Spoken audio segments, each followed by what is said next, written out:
Hello everyone, good morning, welcome back to my channel. আমি আর স্বপ্নাদি এখানে ready হয়ে চলে যাচ্ছি গায়ে হলুদের উদ্দেশ্যে, কারণ আজকে আমাদেরই এক বন্ধুর বিয়ে।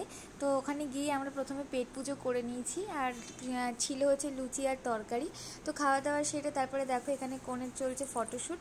দেন ওখান থেকে ওরা বৃদ্ধি হচ্ছিল, তো আমরা ওখানে বৃদ্ধিতে চলে গেলাম। তার পরপরই চলে এসেছিলো বরপক্ষ গায়ে হলুদের তত্ত্ব নিয়ে।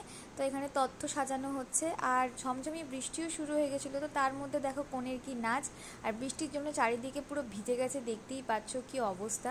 তো সেইভাবেই ওর ফটোশ্যুট হচ্ছিল, কারণ যতই যাই হোক বিয়ে তো মানুষ একবারই করে। তো যাই হোক, তো গায়ে হলুদ তারপরে ফাইনালি হলো, আর আমরা গায়ে হলুদের পরপরই বাড়ি চলে এসেছিলাম। দেন আমরা আবার পরে যাব। তো আজকে এইটুকুই তোমাদের সাথে শেয়ার করলাম, আর আজকেরই আমি ভিডিওটা দিচ্ছি। আজকেরই ওর বিয়ে, মানে 20 ফেব্রুয়ারি। আমি বাড়ি এসে স্নান টান করে নিয়েছি, এবার দেন সাজুগুজু থেকে তোমাদের সাথে নতুন ভিডিও শেয়ার করব। So tata, bye bye.